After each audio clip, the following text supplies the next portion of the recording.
I've got a question here that I thought would be a really great question that many of you have had come up, that I've seen come up on the 14-Day Fertility Challenge group, as well as on our main page. And the question is, how do I remain hopeful even after the doctors tell me that egg donation is the only way forward for unexplained infertility?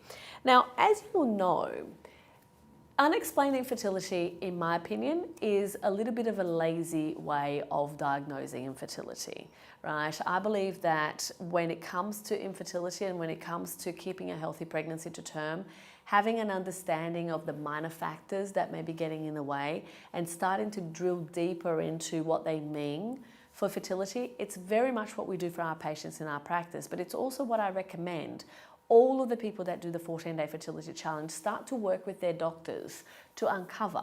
Because the truth is, unexplained infertility should not be explained. There have to be reasons as to why this is not happening. And sure, sometimes it's multiple reasons and it's a combination of a whole lot of little factors, and it makes it hard to have an exact diagnosis. But you certainly want to make sure that you are looking at the situation from a much more in-depth way than just going, oh, this is explained, therefore there's nothing I can do about it, right? And that's very much what we aim at changing during the 14-Day Fertility Challenge. But when it comes to, this type of question where a patient may have gone to have different opinions and different doctors have said, there's nothing you can do and donor egg is the only thing, because of my experience, because of the patients that I see, because of the stories that I get to experience and be a part of, I have a problem with that. One of my patients, it comes to mind immediately, I think about this person when I hear this type of question. She had had multiple failed IVF attempts. She had been to 3 different doctors and all of the doctors had told her, give up, you just need to go and use donor egg. She did our process. She did the Natural Fertility Breakthrough Program utilising our 7-step fertile method. And we went through systematically every aspect of what needed to happen in order to give her the best possible chance of conception, even if it was going to be through IVF at the end of the day.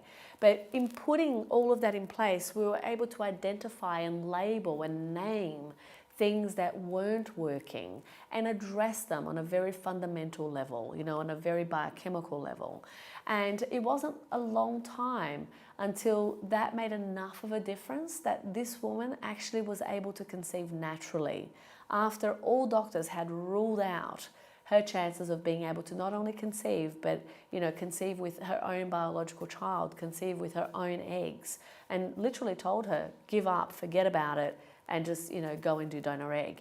Now, don't get me wrong. There are instances and there are times that donor egg is the best way. And we support patients in our practice who also need to go down the donor egg path. But it's a different story, knowing and understanding that that is the truth of what needs to happen for you because you've left no stone unturned along the way, and or just rushing in and doing that because it's the thing that was told to you to do. So I think that when it comes to this particular situation and this question of, how do I remain hopeful, or even when is it time to actually get onto the donor egg path? The time to get onto the donor egg path is really the time where you've exhausted, because you have gone through a very systematic and specific process that has a proven track record, and you've seen that, okay, you know what? Now is the time where we need to change strategies. That is the time. So you don't just kind of go and change strategies because, well, that's what I was told. I haven't addressed any of those other things. Because also I think of another patient, as I talk about this, who went, before coming to our process, went and did donor egg, and it failed. It failed multiple times through donor egg. So clearly it wasn't the only answer, right? And then she did our process. She then again did a donor egg process with the same donor after doing everything that we asked her to do. And she is now literally about to give birth, right? So again, it's about understanding and addressing the other peripheral factors that are getting in the way of taking home a healthy baby. It's not necessarily that donor egg is or isn't the answer. It's about understanding that until you have left every stone unturned, it's not going to be the answer.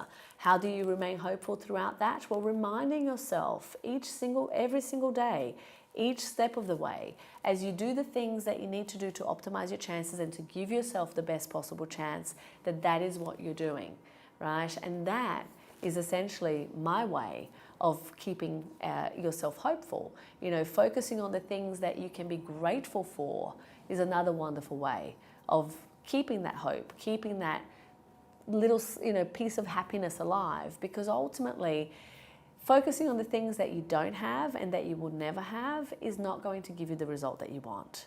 It's about understanding what you can be grateful for in your life, doing what it takes, taking charge, and working together as a team. That is the best way to give yourself the best possible chance. So I hope that helps, and until next time, bye for now.